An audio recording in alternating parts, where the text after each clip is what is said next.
16h-20h, c'est Virgile sur M.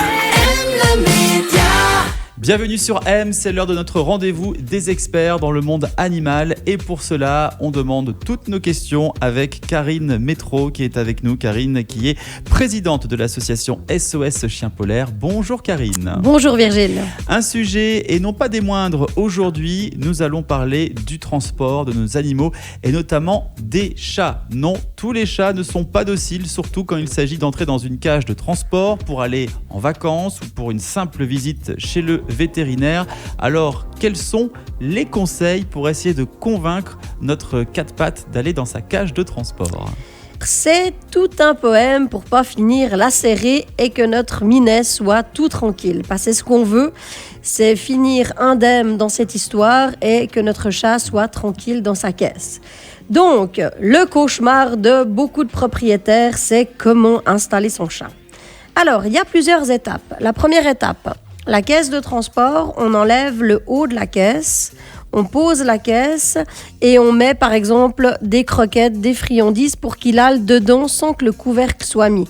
Ça lui montre déjà que la caisse n'est pas dangereuse, qu'il peut aller, que c'est tranquille. Ça l'occupe un peu. Exactement. Alors, étape numéro 2. Étape numéro 2, on va reconstruire la caisse cette fois. On va lui remettre son couvercle dessus. On va pas mettre la porte pour l'instant. On va commencer par mettre des croquettes ou quelque chose qu'il aime bien à l'entrée de la caisse. Et petit à petit, on va reculer. Donc, on va mettre contre le fond pour qu'il voie qu'en allant dedans pour manger, il risque rien. Et ensuite, on essaye de fermer la porte 2-3 minutes, pas 2-3 heures, parce que là, on va le stresser. Juste 2-3 minutes de lui montrer que, regarde, tout va bien, c'est fermé, on est là. Donc là, on le met vraiment en confiance. Exactement. Ce qui nous amène à la troisième étape, le vétérinaire.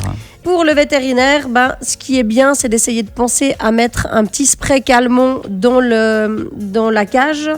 Il y a aussi une plante qui s'appelle le cater qu'on peut sprayer, qu'on peut mettre aussi en poudre sur par exemple des jouets ou bien sur une couverture.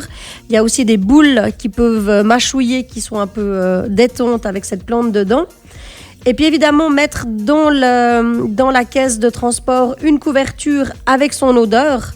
Pas forcément une couverture qui sort de la machine à laver, mais vraiment celle qui lui rappelle lui. Oui, pour ça va va l'aider. Son environnement, quoi. Exactement. Et puis l'idée aussi, c'est pendant le trajet de couvrir le chat.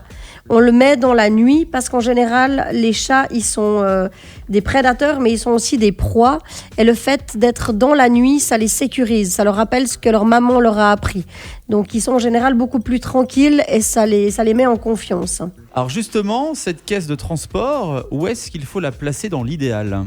Alors, dans la voiture, surtout ne pas la mettre sur les genoux parce qu'en cas d'impact, l'airbag va se déclencher et va écraser la caisse.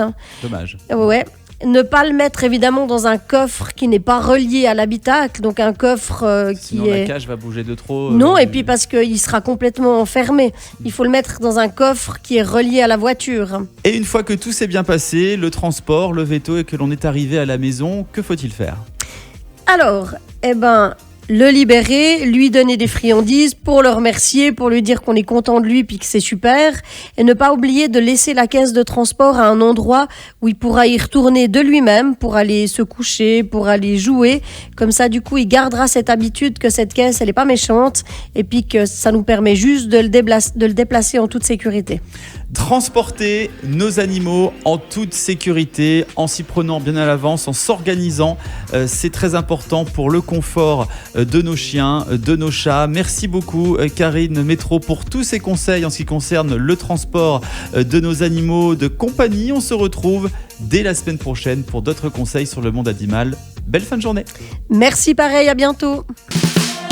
M Média.